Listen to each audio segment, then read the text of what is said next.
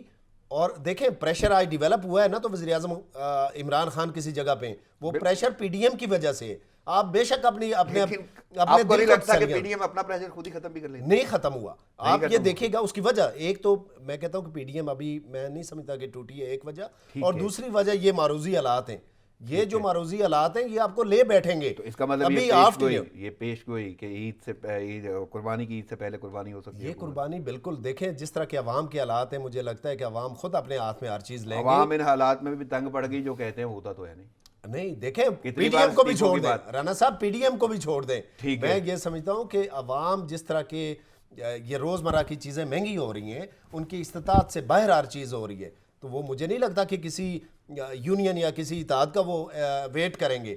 یہ لوگ نکل آئیں گے. میں راجہ صاحب اس گفتگو کی جانب جانا نہیں چاہتا, اور نہ ہمیں عوام کو کوئی اکسانا تو ہے نہیں, ہم مسائل ڈسکس کر رہے ہیں, لیکن عوام کسی حد تک میں جو دیکھ رہا ہوں کہ حالات بڑے بڑے مشکل آتے ہیں, اور عوام نے تھوڑا سا اختلاف کروں گا. میرا جملہ بینگ اے جرنلسٹ اور بینگ این اینکر, میں یہ جملہ کر رہا ہوں کہ عوام نے بڑے ورسٹ حالات کا سامنا کر لیا.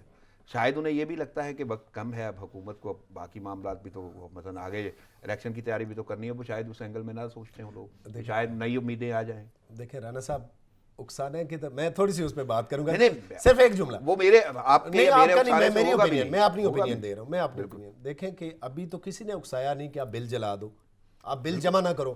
ابھی تو کسی نے آئی ایم ایف کو نہیں اکسایا کہ آپ قرض نہ دیں اس گورنمنٹ کو, ہم واپس نہیں کریں گے. صحیح, بالکل. ابھی یہ بھی نہیں اکسایا کہ پارلیمنٹ پہ قبضہ کر لو, کسی نے نہیں اکسایا. ابھی کسی نے نہیں اکسایا کہ جاؤ ٹیلی ویژن اسٹیشن پہ قبضہ کر لو. اکسانے والی بات ابھی ہوئی ہی نہیں ہے. ابھی میں سمجھتا ہوں کہ میری اوپینین, میں تو یہ چاہوں گا ہونی بھی نہیں چاہیے, اور نہیں ہوگی. اب دیکھیں سٹارٹ میں جس طرح ہم نے کہا کہ جو پی ڈی ایم ہے نا, اس کے اندر انتہائی میچور پولیٹیکل پارٹیز ہیں. میں آپ کو بتاؤں, اب دیکھیں یہ نریندر مودی آج جو انہوں نے اپنی سمپتی شو کی عمران خان سے, اگر یہ سمپتی زرداری صاحب سے شو کرتا, اگر یہ سمپتی نواز شریف صاحب سے شو کرتا, اگر یہ سمپتی بلاول بھٹو سے شو کرتا, تو آج جو لان تان ہوتی وہ دنیا دیکھتی, جو گالی گلوچ ہوتی وہ دنیا دیکھتی سوشل میڈیا پہ. لیکن نہیں ہے, وہ میچور پولیٹیکل پارٹیز ہیں. دیکھیں یہ بات, اور یہ میں صرف آخری جملہ, لاسٹ سینٹنس, میں کہتا ہوں جمہوریت اپنے ارتقائی عمل میں, اور انشاءاللہ پوری قوم لرن کرے گی, اور وہ گالی گلوچ برگیڈ بھی انشاءاللہ ٹھیک ہوگا. اب دیکھیں گے یہ جو ابھی ان کو پینڈیمک جو وائرس ہوا ہے نا, اور پوری سمپتھی پوری قوم نے شو کی ہے, اس سے سیکھنا چاہیے گالی گلوچ برگیڈ کو. ٹھیک ہے. ماہر صاحب کیسے دیکھ رہے ہیں پی ڈی ایم کی تحریک, ملاقاتیں, اور ملاقاتوں کے بعد ایک پیش گوئی رانا ثناء اللہ کی کہ جی قربانی کی عید سے پہلے قربانی ہو جائے گی حکومت کی, آپ کو لگتا ہے ایسا کچھ ہوگا؟ رانا صاحب پی ڈی ایم کی جو تحریک ہے نا, ایکچولی ہم نے کچھ اوور ایکسپیکٹیشنز اس سے وابستہ کر لی ہیں. دیکھیں سب سے پہلے تو پی ڈی ایم کو جو ہے نا آپ پاور پولیٹکس کی نظر سے انالائز کریں اور دیکھیں, وہ ایک کوئی انقلابی الائنس نہیں ہے, ٹھیک ہے. جمہوریت پاکستان میں ایوالو ہو رہی ہے, ٹھیک ہے. اور دوسرا یہ ہے کہ یہ جو پیپلز پارٹی پہ کافی تنقید ہو رہی ہے کہ جی وہ لوگ اس کو اخلاقیات اور اس سے جوڑ رہے ہیں, مورالٹی اور ویلیوز. دیکھیں ٹو بی فیئر پاکستان میں کوئی بھی پولیٹیکل پارٹی اخلاقیات اور اصول کی سیاست نہیں کرتی, ٹھیک ہے. کیونکہ یہاں پہ اخلاقیات, اصول, ڈیموکریٹک ویلیوز, پرنسپل اس کو پنپنے ہی نہیں دیا گیا 70 سال سے, ٹھیک ہے. وہ تب پنپتے ہیں جب اس میں جمہوریت میں تسلسل ہوتا ہے. ادھر جمہوریت 10-15 سال کے بعد آ کے جو ہے نا اس کو اٹھا کے باہر پھینک دیا جاتا ہے, تو وہ ایک ویلیوز اور وہ ڈیولپ نہیں ہو پاتا, وہ کلچر کلٹیویٹ نہیں ہوتا جمہوری جو ہے نا, جس میں آپ ایکسپیکٹ کریں. تھوڑا آسان کر دوں کہ سیاست کی ویلیوز اپنی جگہ پہ, جمہوریت کی ویلیوز اپنی جگہ پہ, ہم نے تو ویسے ہی ویلیوز کا کلا کما کر دیا. تعلیم آپ نہیں بدل پائے, فیوڈلزم میں آپ وہاں پہ جہاں پہ چودراہٹ ہے, جہاں پہ جاگیردار ہیں, وہاں پہ تعلیم نہیں بدلی. تو یہ جو ڈیموکریٹک ویلیوز اور اصول کی سیاست, اور یہ وہاں پہ چیزیں ہوتی ہیں جہاں پہ یہ ویلیوز ہوتے ہیں. یہاں پہ کوئی بھی پولیٹیکل پارٹی اصول اور اس کی جو ہے نا ویلیوز کی اور مورالٹی کی سیاست نہیں کرتی. یہاں پہ ہر کوئی اپنے سیلف انٹرسٹ اور مفاد کی سیاست کرتا ہے. میں نے کہا نا کہ اس کلچر کو, ڈیموکریٹک ویلیوز کو پنپنے نہیں دیا گیا. وہ تب پنپتا ہے جب آپ جمہوریت کو چلنے دیتے ہیں. پاکستان 58 کے بعد, ایوب خان کے مارشل لا کے بعد یہاں پہ جمہوریت کو چلنے نہیں دیا گیا تاکہ یہ ویلیوز ڈیولپ ہوں عوام کے اندر بھی, سیاستدانوں کے اندر بھی. اچھا, دوسری اب آتے ہیں کہ یہ پیپلز پارٹی, دیکھیں ہمیں اس کو پاور پولیٹکس کی نظر سے دیکھنا چاہیے. پیپلز پارٹی کا جو یہ جو اختلافات ہیں, دیکھیں آپ پاور پولیٹکس یہ کہتی ہے کہ آپ کا جو مین الٹیمیٹ ایم ہوتا ہے, گول ہوتا ہے, وہ طاقت کا حصول ہوتا ہے, ٹھیک ہے. اب سیاست آپ کرتے ہیں طاقت کے حصول کے لیے، اور ایسی سیاست کے جس میں آپ پاور چھوڑ دیں، ٹھیک ہے، اتنا بڑا صوبہ آپ کے پاس ہے اور آپ چھوڑ دیں، تو یہ تو سیاست نہ ہوئی، ٹھیک ہے. میں اس نظر سے، میں اخلاقیات کے نظر سے نہیں دیکھ رہا، میں پاور پولیٹکس کی نظر سے اس کو دیکھ رہا ہوں کہ وہ تو سیاست نہ ہوئی کہ آلریڈی آپ پاور میں دیکھیں. پی پی اگر چھوڑ دے سندھ کو اور کل یہاں پہ انتخابات ہو جاتے ہیں تو ان کو کیا ملے گا؟ سینٹر میں تو مجھے نہیں لگتا کچھ ملے گا ان کو، کیونکہ یہاں پہ تو پھر پی ایم ایل نون یا کوئی اور جماعت آ جائے گی. پیپلز پارٹی کو تو پھر بھی سندھ ہی ملے گا، تو وہ سندھ ان کے پاس ہے تو اس کو میں مال صاحب آپ کی بات سے تو اتفاق کرتا ہوں، اس سے کیوں چھوڑیں گے؟ پیپلز پارٹی پاور نہیں چھوڑے گی، کیونکہ پاور کے لیے پاور گیم تو یہ چل رہی ہے. بالکل. بلاول بھٹو صاحب کو یہ کہنے کی ضرورت کیا تھی جنوری میں چلے جائیں گے؟ میرا جملہ تھوڑا سا مکمل ہو لینے دیجیے گا. فضل الرحمان صاحب کو یہ کہنے کی ضرورت کیوں تھی؟ یعنی آپ نے ساتھ چل کے کچھ گین کرنا تھا، وہ آپ نے گین کیا یا نہیں کیا؟ جہاں وہاں پہ جب وہ ایک بیریئر لگا اس کے بعد آپ نے ارادے بدل لیے، بالکل عوام کو بیوقوف بنایا. ایسے ہی ہوا. انہوں نے اپنی پولیٹیکل اسپیس گین کرنی تھی، جو ان پہ کیسز تھے آگے پیچھے، جو پریشر تھا ان کے اوپر، سینٹ الیکشن تھا. بالکل جو بالکل دیکھیں سیاست کر رہے ہیں، سارے سیاست کر رہے ہیں. مولانا فضل الرحمان بھی سیاست کر رہا ہے، نواز شریف بھی سیاست کر رہا ہے، تو پیپلز پارٹی بھی سیاست کر رہی ہے. دیکھیں مولانا فضل الرحمان اور Nawaz Sharif, they have nothing to lose. ان کے پاس پورا صوبہ ہے، پاکستان کا دوسرا بڑا صوبہ ہے، حکومت ہے. اگر وہ وہاں سے، ہاں یہاں تو دیکھیں ان کی کوئی ایڈجسٹمنٹ ہو نا، کہ اگر بول دیتے اسٹریٹ فارورڈ ہو کے بول دیتے ان باتوں پہ ہم نہیں جائیں گے، باقی آپ کے ساتھ ہیں، ہم سب کچھ کریں گے. یہ چیزیں تب ہوتی ہیں جب جس کسی ملک میں پیشگوئی کہاں دیکھ رہے ہیں اس کی. اچھا مجھے لگتا ہے کہ ابھی یہ پی ڈی ایم ٹوٹی نہیں ہے، یہ لولا لنگڑا اتحاد جو ہے نا وہ چلتا رہے گا، اور جمہوریت ارتقا کر رہی ہے، رہے گا. ٹھیک ہے. پیپلز پارٹی استعفے نہیں دے گی، پاور نہیں چھوڑے گی، کیونکہ سیاست کا مطلب ہی پاکستان میں پاور کا حصول ہے. تو پاور چھوڑیں گے کیوں؟ یہ تو متضاد دو چیزیں ہو جاتی ہیں نا اس کی. ٹھیک ہے. باقی ظاہری بات ہے انہوں نے اس پلیٹ فارم کو یوز کیا اپنے لیے. اور ابھی تک یہ پیشگوئی کی حد تک ہے، اس میں کوئی حقیقت نظر آتی ہے آپ کو کہ قربانی کی اس سے پہلے حکومت کی قربانی ہو جائے گی؟ نہیں، یہ تو دیکھیں، یہ تو اپوزیشن کا کام ہوتا ہے کہ بلڈ اپ کرے، بس وہ کام ہی. دیکھیں آپ اس کو دیکھیں، پی ڈی ایم کو سب سے بڑی ہماری غلط فہمی ہے، ہم اس کو کوئی ریولوشنری اس کو الائنس نہ سمجھیں. برائے صاحب آپ کچھ کہنا چاہتے ہیں؟ میں یہ کہنا چاہ رہا ہوں کہ دیکھیں کہ پی ڈی ایم نے جو پارلیمنٹ اور سینٹ اور اس کے اندر جو پولیٹکس کی ہے نا، انہوں نے گین کیا ہے. گین اس طرح کیا کہ گیلانی صاحب کا الیکشن ہے، اور میں سمجھتا ہوں کہ چیئرمین سینٹ کا الیکشن بھی گیلانی صاحب جیتے ہیں. آپ یہ دیکھیے گا کہ یہ معاملہ جب بھی کورٹ میں جائے گا، وہ ریجیکٹڈ ووٹ جو ہے وہ ان کی فیور میں ڈیسیجن آئے گا انشاءاللہ، کیونکہ اس پہ ڈیسیجن ہے آلریڈی. میں اس بات سے اتفاق کرتا ہوں، لیکن اگر آپ نے کچھ کہا تھا اور وہ نہیں کیا تو اس کا مطلب ہے کہ آپ نے عوام کو بھی دھوکہ دیا تھا اس وقت کے لیے. آپ دیکھیں ٹائمنگ، پولیٹکس میں ٹائمنگ بڑی اہمیت کی عامل ہوتی ہیں. اب سینٹ الیکشن آ گیا، سینٹ الیکشن میں انہوں نے جو گین کرنا تھا گین کیا. اب یہ ٹائمنگ کو فکس ٹائمنگ نہیں ہے. نہیں، اس کا مطلب آپ اپنی ٹائمنگ کے لیے چلتے ہیں، عوام سے تو آپ کو غرض ہی نہیں ہے. ٹائمنگ ایسی لگی، آپ نے بولا جنوری میں اکاؤنٹ گئی، حکومت گئی، سینٹنس ہوتا ہے کہ ڈرائیو دی نیل رائٹ. آپ نے سینیٹر بنا لیے، گیلانی صاحب آ گئے، چیئرمین سینٹ بھی آ جائیں گے، وہ نظام کے معمولات ہیں اور کورٹ میں اگر جاتے ہیں جو بھی فیصلہ آتا ہے، لیکن اس کے بعد فوراً آپ کہتے ہیں کہ ایسا کرنا ہی کچھ نہیں. رانا صاحب دیکھیں، وہ میں سینٹنس پھر بولوں گا کہ ڈرائیو دی نیل رائٹ. اپوزیشن کے اندر بڑی منجی ہوئی جماعتیں ہیں، وہ ڈرائیو دی نیل رائٹ اسی وقت کریں گی کہ جب موقع وہ دیکھیں گے کہ ان کے حساب سے درست ہے. اب دیکھیں تو موقع نظر آتا ہوگا، بالکل نظر آ رہا ہے. بالکل حکومت کی اپنی نااہلی سب سے بڑی وجہ ہے. رانا ثناء اللہ کی پیشگوئی کو کہیں نہ کہیں حقیقت میں بالکل ہے. میں سمجھتا ہوں کہ گورنمنٹ کی جو اپنی نالائکی اور نااہلی ہے وہ سب سے بڑی ریزن ہے اس کی. اور ابھی بھی آپ کو لگتا ہے کوئی دم ہے؟ اب دیکھیں، اب جتنا بھی ڈسکس کیا اس کا رزلٹ آپ دیکھیں کہ ہر جگہ پہ گورنمنٹ کی نالائکی اجازت لینا ہوگی. رائے صاحب آپ کی آمد کا شکریہ، منور آپ کی آمد کا شکریہ. ناظرین، پروگرام کا وقت ختم ہوا چاہتا ہے، مجھے اجازت دیجیے. دعاؤں میں یاد رکھیے گا. اللہ نگہبان.